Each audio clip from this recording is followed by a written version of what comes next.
Well, good morning, guys. Thank you so much for joining me for day 2 of our journey through the song Here I Am to Worship. Now is the perfect time for you guys to just share this link. I truly believe that what the Lord has for us today can be life-giving to someone else.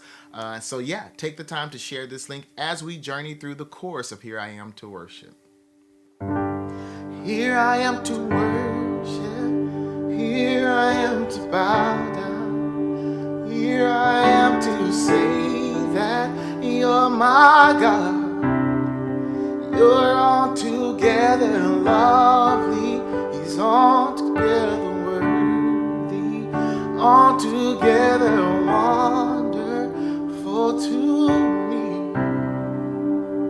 I can remember years ago this song being written on my heart and what it meant to me. But it truly wasn't until later in my life, and maybe 4 or 5 years ago, actually maybe 6 now, that I began to see worship in a whole new undertaking for myself and my personal walk with the Lord. Before I get to that, I want to just share with you guys. In Romans 12, verse 1 says this: I appeal to you, therefore, brothers, by the mercies of God, to present your bodies as a living sacrifice, holy and acceptable to God, which is your spiritual worship. Do not conform to this world, but be transformed by the renewal of your mind, that by testing you may discern what is the will of God, what is good and acceptable and perfect.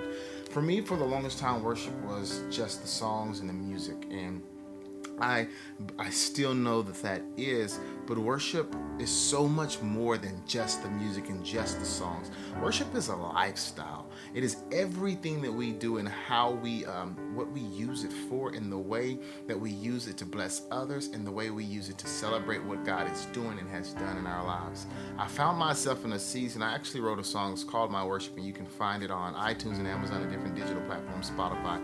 But I found myself in a season where the music wasn't there, and I kept asking myself, what is my worship? What is genuinely my worship? Because I don't have the music now, and my insecurities that wrapped into the music, if I always thought that was pulled or what I couldn't perform and do, it always gave me this weird relationship with the Lord.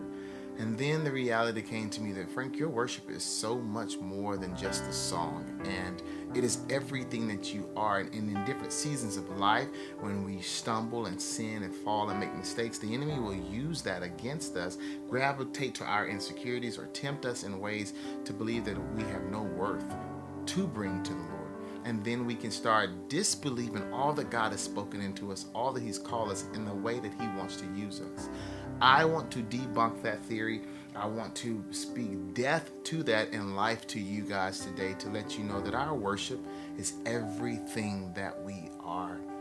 And when we know our worth, we know our value, we can see how that is celebrated, and how we want to share that with others. For the doctor, the teacher, the neighbor, the friend, the person who is a Sunday school worker, who we are all missing right now, that 1 hour of day, those of us who are having to homeschool full time. An act of worship is taking your gifting and just sharing it with other people in honor and reverence to God, and saying, Lord, use me however you want to. So in this season of life, I encourage you to find a way to let yourself acknowledge and accept and own and proudly stand in your gifting. It could be the gift of hospitality. It could be the gift of just knocking on a neighbor's door just to check on them, tell them to keep their distance, but check on them and just see how they're doing, if they need anything. Worship is everything that we are. For the mom, the dad, being a brother, being a sister, just being a good neighbor, being a friend, being a person who wants to take every moment that they can and give it to God and say, Lord, use me however you want to. Let that be the beginning of a newness for your relationship in Christ. Don't let the things that you think others may not value keep you from running and worshiping God through your skill set, through your gifting, and through your heart. God, I just come to you right now thanking you so much for who you are, for encouraging us through your word, God, to remember and reminding us that everything we do is an act of worship to you. You created us to solely worship you. So why wouldn't the things that you've blessed us with be a tool to worship you? God, I just thank you for giving conviction, grace, and mercy on my soul and allowing me to experience a newness in you. Though I have walked through the valley, though I have been tempted by the enemy, Lord, you have spoken life into me. You have restored me, and I am living proof that you can do great things through a heart that just desires to be loved and to love you. So in this moment, Lord, I pray if there's anyone who's watching this, God, may they find themselves with a newness, just renewed, rejuvenated, and restored today like never before. And may we all find ourselves lifting everything that we do up to you as an act of worship. So here I am to worship. Here I am to bow down. Here I am to say that, Lord, you're my God.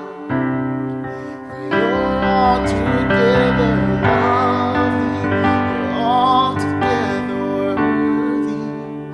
Altogether wonderful to me. Thank you guys so much for joining me today, and I encourage you, no matter what it is you're doing, remember that it is and can be an act of worship to God. Have a blessed day, guys, and I will see you here tomorrow morning.